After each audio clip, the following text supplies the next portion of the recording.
درود دعاؤں کی قبولیت کا ذریعہ ہے، رزق میں اضافے کا باعث ہے، عمر کو طویل کرتا ہے، پریشانیوں کو دور کرتا ہے۔ مل کے بآواز بلند محمد و اہل بیت محمد پر درود بھیجو۔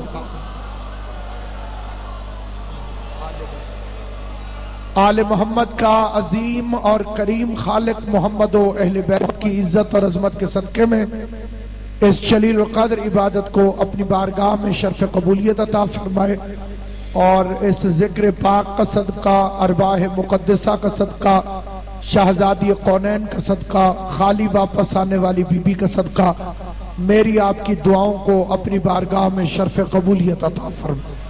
پیغمبر اعظم پیدا ہوتا نہیں کرتا، اللہ ہر ایک کو مسلمان پیدا کرتا ہے۔ اب یہ بکواس نہ کرنا کہ رونے والے کافر ہیں، کیونکہ فطرت اسلام پر پیدا ہونے والا بچہ اپنی زندگی کا آغاز رونے سے کرتا ہے۔ وہ مفتی بھی جو بڑے ہو کر یہ فتویٰ دے کہ رونا بدعت ہے، اس کی زندگی کا آغاز بھی رونے سے ہے، کیونکہ پیغمبر نے فرمایا کہ ہر بچہ فطرت اسلام پر پیدا، ہر بچہ فطرت اسلام پر پیدا ہوتا ہے۔ پھر جو پالنے والوں کا مذہب ہو وہ اپنے جیسا بنا دیتا ہے۔ پالنے والے بچے کو اپنے جیسا بنا دیتے ہیں۔ فکرہ عرض کرنے لگا ہوں، اسی فکرے سے اندازہ لگاؤں گا کہ کون کس طرح سے سن رہا ہے۔ پالنے والے بچے کو اپنے جیسا بنا دیتے ہیں۔ دو بچوں کو ابو طالب نے پالا، سلامت رہے مولا آپ کو آباد و شاد۔ دو بچوں کو ابو طالب نے پالا، اس نے ان دونوں بچوں کو اپنے جیسا بنا دیا۔ ایک محمد بنا، دوسرا علی بنا۔ دو بچوں کو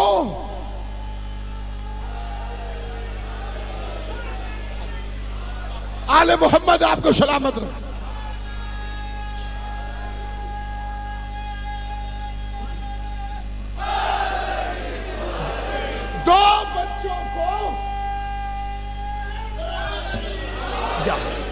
دو بچوں کو ابو طالب نے پالا، اس نے اپنے جیسا بنا دیا۔ ایک آخری نبی بنا، دوسرا پہلا امام بنا۔ دو بچوں کو ابو سفیان نے پالا، اس نے دونوں کو اپنے جیسا بنا دیا۔ ایک معاویہ بنا، دوسرا یزید والا۔ اب مجھے اس پر کوئی اعتراض نہیں، اس پر اعتراض نہیں کہ کسے کون اچھا لگتا۔ ہر ایک کی اپنی اپنی پسند ہوتی ہے۔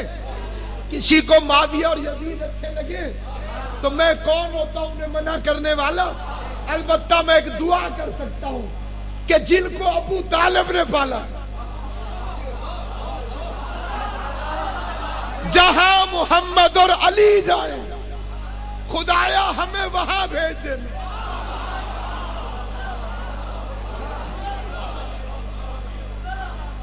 جہاں ابو سفیان کے بچے جائیں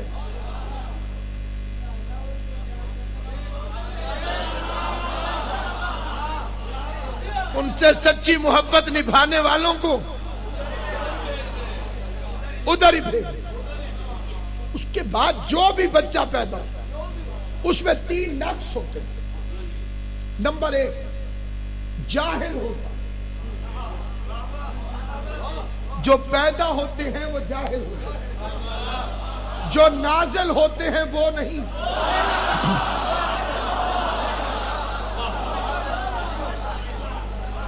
توجہ فرما رہے ہیں؟ جو پیدا ہوتے ہیں وہ جاہل ہوتے ہیں۔ یہ میں نے کہاں سے کہہ دیا؟ یہ سورہ نحل میں لکھا ہوا۔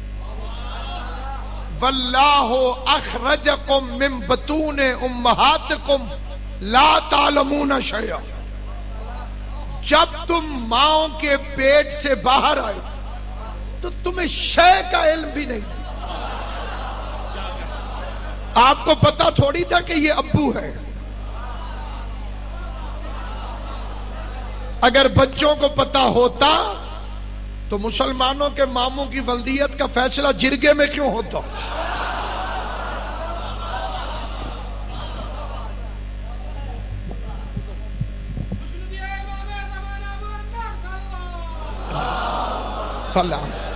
یہ سپیکر پھر خراب ہو جائے گا، مجھے پتا ہے اس کا۔ سامعین گرامی،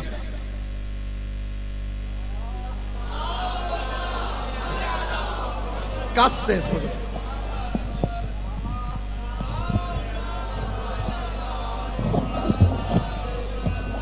جو جسے نہیں آتی سلوات ساتھ والے سے سن کے پڑھ دو۔ بڑی توجہ چاہتا ہوں۔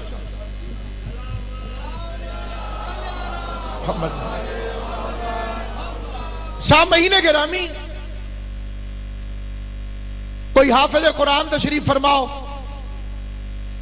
کوئی نادرہ پڑھو، کسی کے مزاج اور طبیعت میں گرمی زیادہ ہو تو میز پر قرآن دے،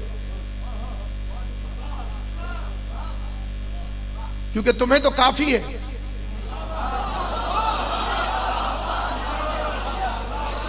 تم جب ماؤں کے پیٹ سے باہر نکلے تو تمہیں شے کا علم بھی نہیں۔ ہم صرف رونا جانتے تھے، اس رونے کی برکت سے زندہ ہیں۔ روتے نہ تو ماں دودھ کیوں پلاتی؟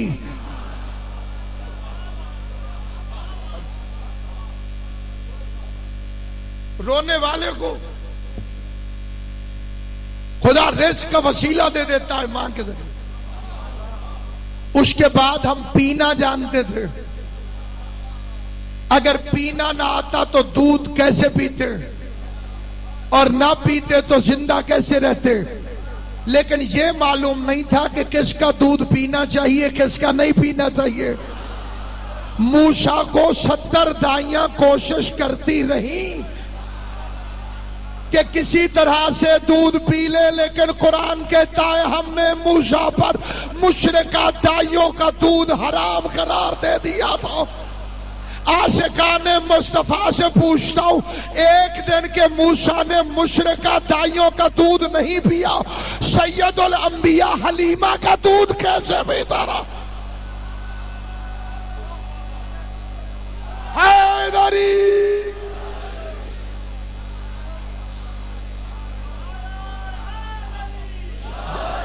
کبھی ہمیں دائی حلیمہ کا مذہب تو بتاؤ۔ آمنہ کو تو تم مسلمان مانتے نہیں، ابو طالب نے تو تمہارے نزدیک کلمہ پڑھا ہی نہیں، دائی حلیمہ نے کب پڑھا تھا؟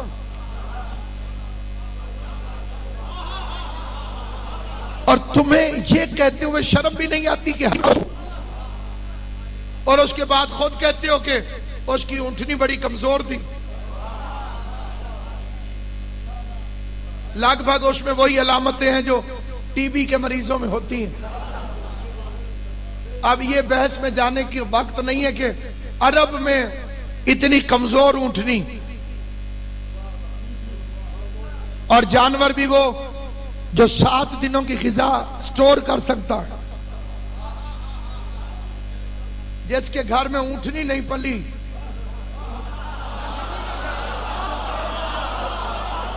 مسلمان میرے نبی کو بھیج رہے ہیں اس کے گھر میں، خدا خیر کرے، اس کے گھر میں کھجوریں بھی تھیں لیکن ان پر کھجوریں اگتی نہیں تھیں، بکریاں بھی تھیں، دودھ خشک تھا اور بھی بہت کچھ خشک تھا۔ تہذیب ممبر اجازت نہیں دیتی کہ جو انہوں نے کتابوں میں لکھا ہے اسے ممبر پہ پڑھا جا سکے، اور اس کے بعد خود لکھا دروغ کو حافظہ نہ باشد، جھوٹے کا حافظہ نہیں ہوتا۔ اس کے بعد لکھنے لگے کہ جب حضور آئے اونٹنی موٹی ہو گئی، اونٹنی کو پتا چل گیا کہ یہ نبی ہے۔ ابھی پیغمبر 40 سال کے نہیں ہوئے تھے، گھر میں گئے تو کھجور پر کھجوریں لگ گئیں، بکریوں کے تھنوں سے دودھ نکلنا شروع ہو گیا۔ اونٹنی کو پتا چل گیا کہ یہ نبی ہے، بکریوں کو پتا چل گیا کہ یہ نبی ہے، درختوں کو پتا چل گیا کہ یہ نبی ہے، اور جو خود نبی تھا اسے 40 سال تک پتہ ہی نہیں چلا۔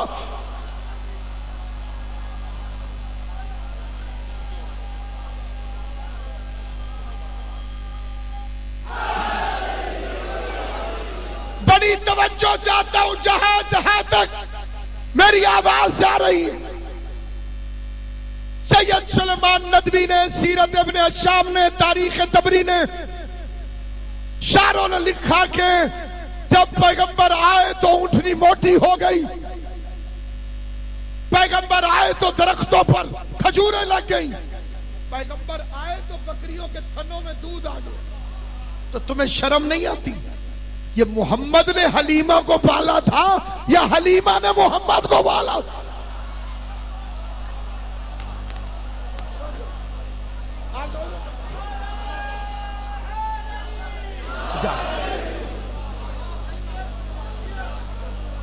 ہر بچہ فطرت اسلام پر پیدا ہوتا، پالنے والے کا مذہب دھارنے کا، بندوں کے گھر میں پیدا ہوگا تو بندہ لگے گا، اور اب جو آئے بھی اللہ کے گھر میں، تم دنیا میں آتے ہو تو تمہیں شے کا علم بھی نہیں ہوتا، اور جو پیغمبر کو آتے ہی کہہ رہا تھا کہیے رسول اللہ، توریت سناؤ، زبور سناؤ، انجیل سناؤ، قرآن سناؤ، کہنے لگے نہیں صاحب یہ تو ذاکروں کی بنائی ہوئی بات ہے، چھوٹا سا بچہ کیسے بول سکتا ہے؟ تمہیں اتنی شرم بھی نہیں آئی کہ علی بولا کہاں پر؟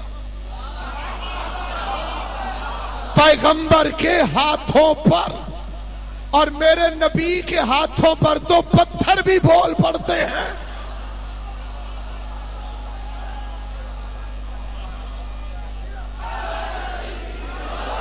اور یہ تمہارا پرانا مذہب ہے، تم پتھروں پر اعتراض نہیں کرتے۔ آخر مرید ان کے ہو جو 40 سال تک کنکر کو شنکر مانتے رہے۔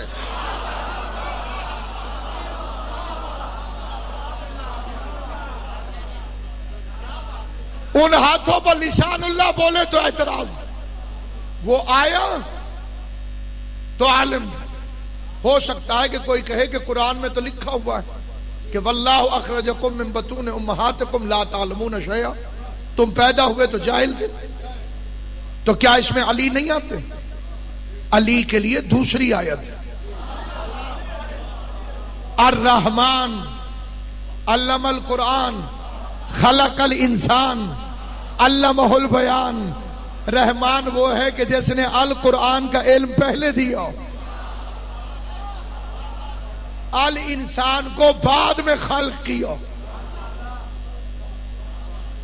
پانچویں امام سے بندے نے پوچھا مولا اللہ نے آپ کو علم پہلے دیا، خلق بعد میں کیا، یہ سورہ الرحمن کی آیت، علم پہلے دیا خلق بعد میں کیا، پہلے خلق کر لیتا پھر علم دے دیتا۔ امام نے فرمایا اگر خلق پہلے کرتا اور علم بعد میں دیتا تو تمہیں یہ پوچھنے کا حق تھا کہ آل محمد کتنی دیر جاہل رہے۔ سلامت رہے، خدا ان ہاتھوں کو سلامت رکھے، آل محمد تمہیں آباد و شاد رکھے، خدا اس معرفت میں اور اضافہ فرمائے، کوئی ہاتھ نہیں جو نیچے۔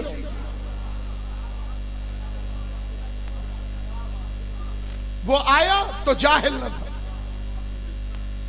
دوسرا، ہر پیدا ہونے والا کمزور پیدا ہوتا ہے، مکھی نہیں اڑا سکتا، کروٹ نہیں بدل سکتا، مچھلی کا بچہ انڈے سے نکلتے ہی تیرنا شروع کر دے، اور یہ بیچارہ خود ساختہ اشرف المخلوقات، اس پر مولویوں کو بڑی چڑ چڑھتی کہ آل محمد کے صدقے میں سب سے پہلے میں نے ممبر سے کہا تھا کہ انسان اشرف المخلوقات نہیں ہے. اگر انسان اشرف المخلوقات ہے تو اس میں تو ابو جہل بھی ہے اور یزید بھی ہے، تو کیا وہ جبرائیل سے افضل ہیں؟ اشرف المخلوقات صرف 14 ہے. توجہ ہے یا نہیں آپ؟ یہ ایک الگ مضمون ہے، اس پر ابھی گفتگو نہیں ہو سکتی، لیکن ادھار رہا، کبھی زندگی رہی تو میں اس پر عرض کروں گا، لیکن توجہ چاہتا ہوں. جو جھولے میں کلہ اجدر کو چیر دے وہ کمزور نہیں ہوتا. تیسرا نٹ، ہر پیدا ہونے والا نجس ہوتا، اکیلا خود نہیں، ماں نجس، بچہ نجس، جگہ نجس، آتا ایک ہے، نجس 3 ہو جاتے.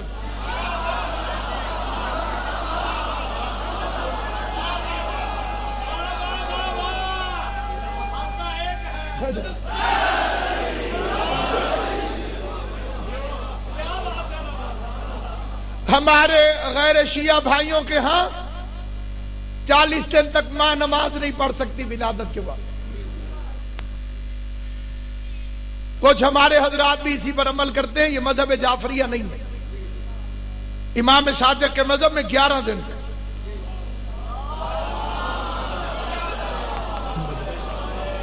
11 دن کے بعد ماں غسل ولادت کرے گی اور اس کے بعد نماز اس پر واجب ہے، اسے وہ ادا کرے گی.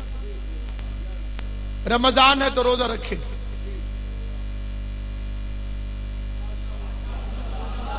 کیا کہنے علی تیری طہارت ہے، اسی لیے تو اللہ نے کعبے میں بھیجا. تم اپنے تازہ پیدا ہوئے بچے کو 3 گھنٹے تک مسجد میں نہیں بٹھا سکتے. اللہ نے علی کی ماں سے کہا 3 دن میری مہمان بن کے رہ جاؤ تاکہ میں دنیا کو بتا دوں کائنات کے بچے اور ہیں، آل محمد اور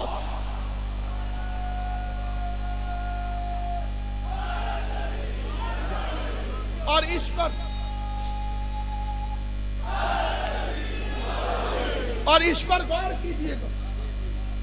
کسی چیز کی نجاست کا پتہ کرنے کے لیے 3 شرطیں ہیں شریعت. فرض کریں کہ یہ رومال میرا ہو، حالانکہ میرا نہیں ہے، جس کا بھی ہے، اس کو میں چھوڑ دیتا ہوں، میں اپنا ٹشو اٹھا، اس کا مالک میں ہوں. کیسے پتا چلے گا کہ یہ نجس ہے کہ پاک؟ اس کی فقہ میں گین کے 3 طریقے، نہ 2 نہ 4. پہلا طریقہ، اگر مالک کہہ دے کہ پاک ہے،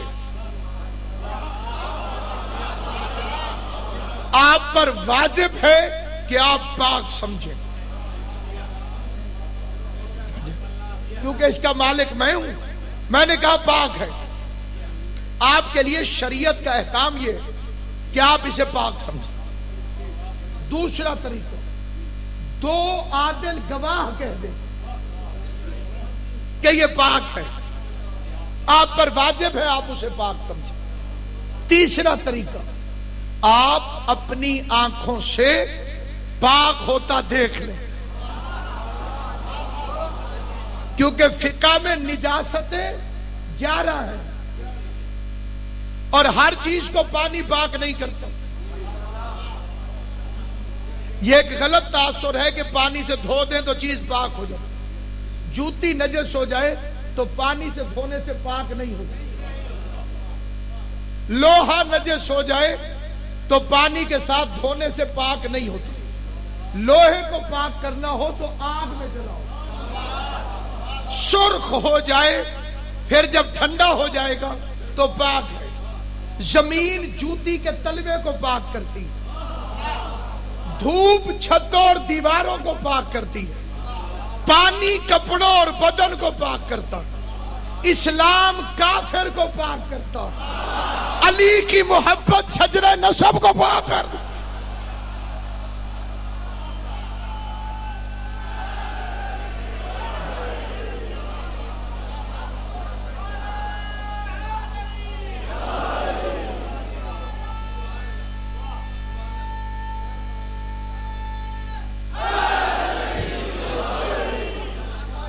اس لیے سامعین گرامی قدر، کتنا پاک ہوگا وہ خاندان جس کے لیے مالک نے کہا انما یرید اللہ۔ پہلی شرط کیا تھی کسی کی پاکیزگی جاننے کے لیے؟ اگر مالک کہہ دے کہ پاک ہے تو اللہ مالک ہے، اور جو بالکل نہیں ہل رہے ان کا اللہ ہی مالک ہے۔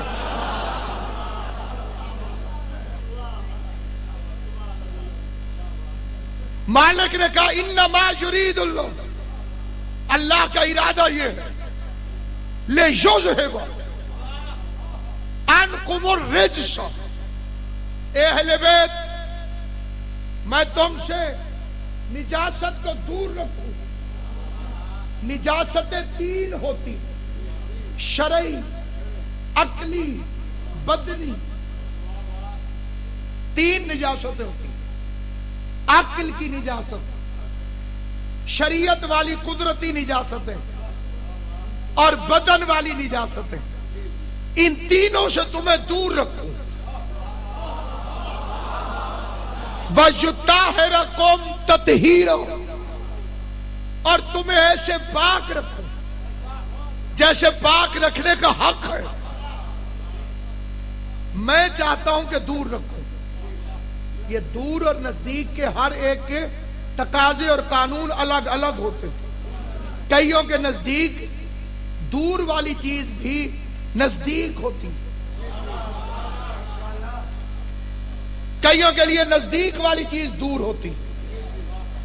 اللہ نے کہا کہ میں اہل بیت سے نجاست کو دور رکھوں۔ اب پہلے یہ پتہ نہ کر لیں کہ وہ قریب کسے کہتا۔ آدم علیہ السلام سے اس نے پیغام دینا شروع کیا، الساعۃ قریب، قیامت قریب ہے۔ نوح نے کہا قیامت قریب ہے، موسیٰ نے کہا قیامت قریب ہے، عیسیٰ نے کہا قیامت قریب ہے، ابراہیم نے کہا قیامت قریب ہے، محمد مصطفیٰ نے کہا قیامت قریب ہے، توریت نے کہا قیامت قریب ہے، زبور نے کہا قیامت قریب ہے، انجیل نے کہا قیامت قریب ہے، قرآن نے کہا قیامت قریب ہے۔ اتنے سال گزر گئے ابھی تک اس کا قریب نہیں آیا، تو جس کا قریب اتنا دور ہو اس کا دور کتنا دور ہو۔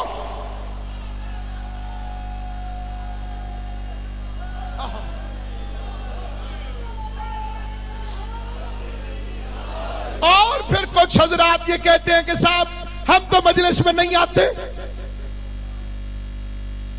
کئی کہتے ہیں ہمارا اس کے بغیر گزارا ہی نہیں۔ تو جو نہیں آتے ان کو یہی آیت سنایا کرو کہ تم اپنی مرضی سے رکے ہوئے نہیں ہو، اللہ نے تمہیں دور رکھا ہوا ہے۔ جب خدا ہی نہیں چاہتا تو تم آؤ گے۔ صاحب مولا علی کا خانہ کعبہ میں آنا کوئی اتنی بڑی فضیلت نہیں ہے۔ اچھا کہ یہ تو مولا علی کا مقدر تھے۔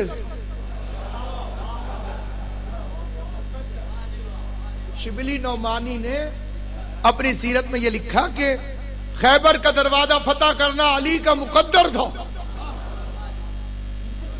کوشش تو صحابہ کرام کی تھی، انہوں نے 39 دن پے در پے اتنے حملے کیے تھے کہ دروازہ کمزور ہو گیا۔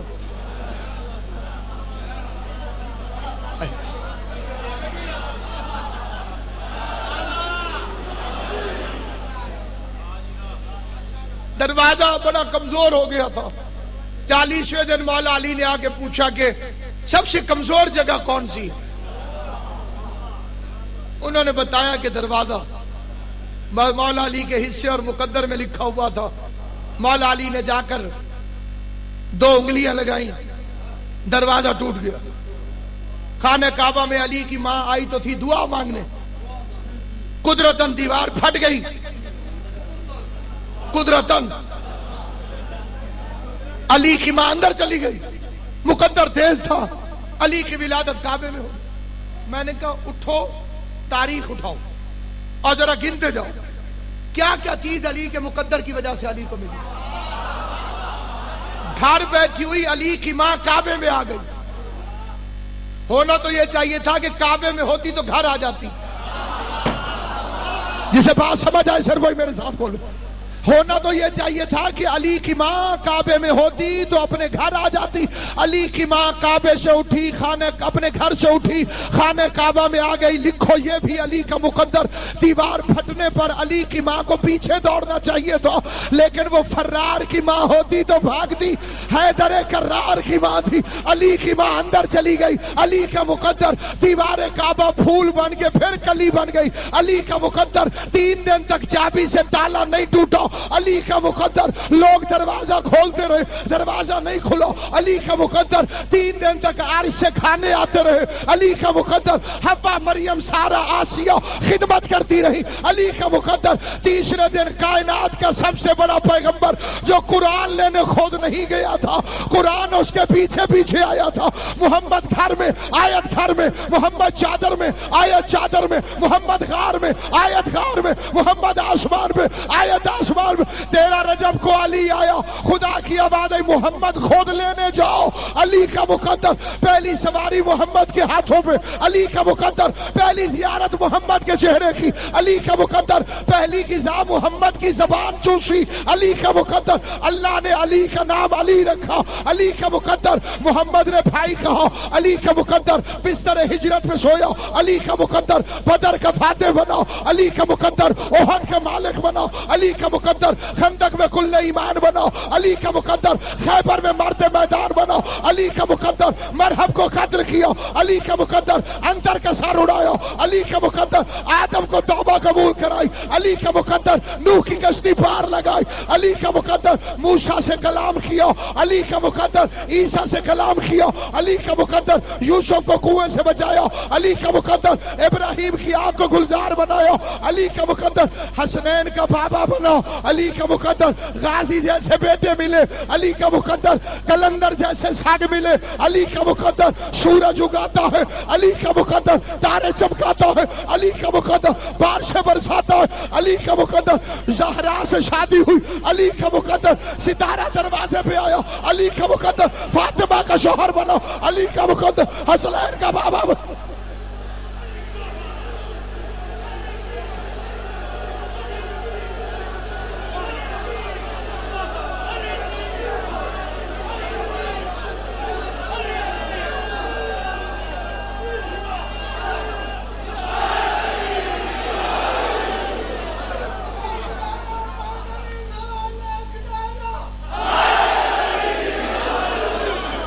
سنیں جہاں تک آواز جا رہی ہے ستارہ دروازے پہ اترو.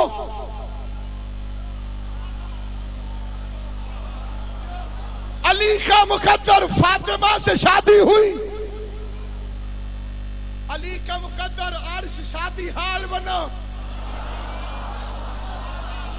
علی کا مقدر. خدا نے نکاح پڑھا. علی کا مقدر اسد اللہ ہے. علی کا مقدر ابو تراب ہے. علی کا مقدر بزد رسول ہے. علی کا مقدر تحامی دین ہے. علی کا مقدر ثابت وجود الہیہ ہے. علی کا مقدر دلیل ذوالجلال والاکرام ہے. علی کا مقدر زبل احتشام ہے. علی کا مقدر وجہ اللہ ہے. علی کا مقدر باب اللہ ہے. علی کا مقدر باب ہدہ ہے. علی کا مقدر صراط مستقیم ہے. علی کا مقدر یعقوب الدین ہے. علی کا مقدر امام المتقین ہے. علی کا مقدر بے کا نقطہ. علی کا مقدر فارش میں بیٹھ کے عرش میں حکومت کرتا. علی کا مقدر پردے میں بیٹھ کر لہجہ قدرت میں محمد سے گفتگو کرتا. علی کا مقدر صراط میں کھڑا ہوگا. علی کا مقدر قبر میں آتا ہے. علی کا مقدر کوثر کا ساقی ہے. علی کا مقدر جنت جہنم بانٹتا ہے. علی کا مقدر ایسا محسوس ہوتا ہے کہ مقدر لکھنے والا بھی کوئی پکا علی والا ہے.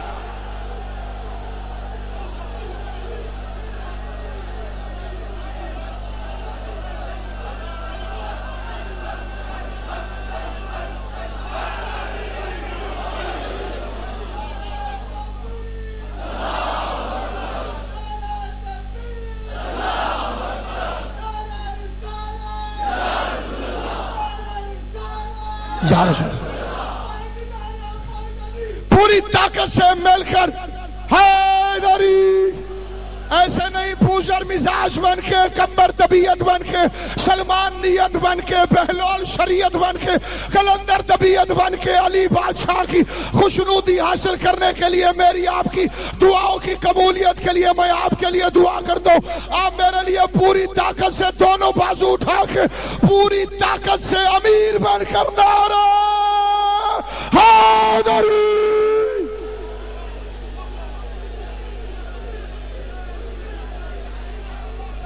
چلتے ہو کیوں علی کے کمالات دیکھ کر؟ عزت خدا بھی دیتا ہے اوقات دیکھ کر. تمہارے پیروں کا منحوس مقدر ہو تو میں کیا کروں؟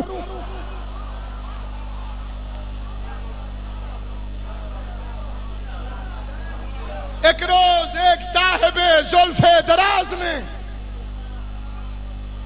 مجھ سے کہا کہ کب یہ سخنور کی بات ہے؟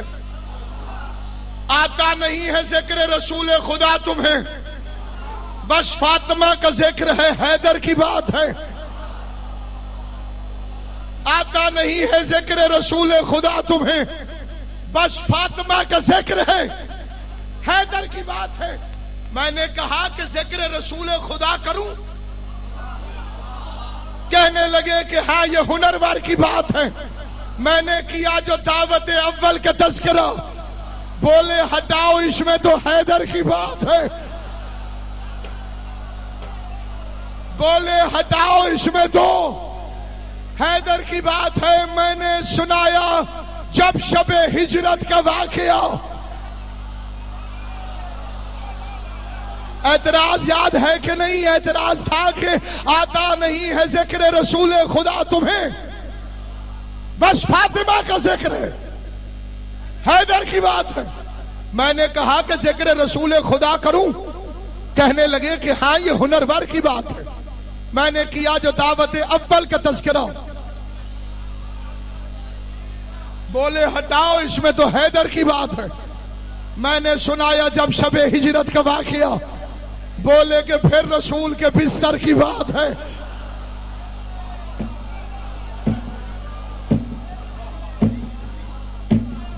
میں نے کہا جہاد پیمبر کروں بیاں، خندق کا ذکر ہے، کہیں خیبر کی بات ہے.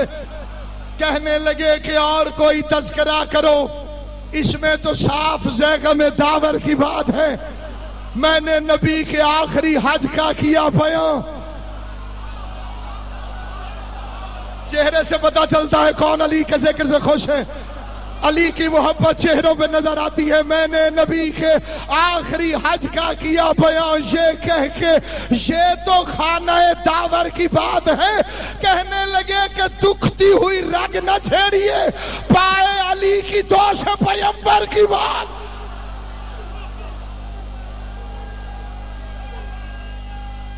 حیدری میں نے نبی کے آخری حج کا کیا بیان.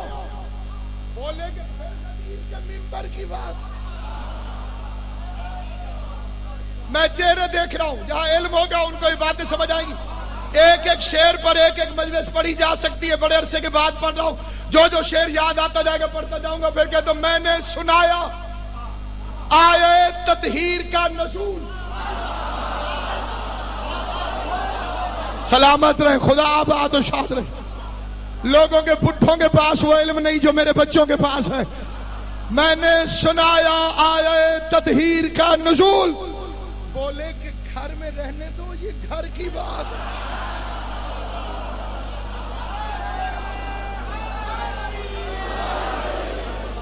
میں نے سنایا آیے تطہیر کا نزول. بولے کہ گھر میں رہنے دو، یہ گھر کی بات ہے. میں نے کہا کہ ذکر نبی کس طرح کروں؟ احمد کی بات بعد میں، حیدر کی بات ہے. احمد کی بات بعد میں، حیدر کی بات ہے. بولے کہ ذکر اوروں کا آتا نہیں ہے، کیوں؟ میں نے کہا کہ یہ تو مقدر کی بات.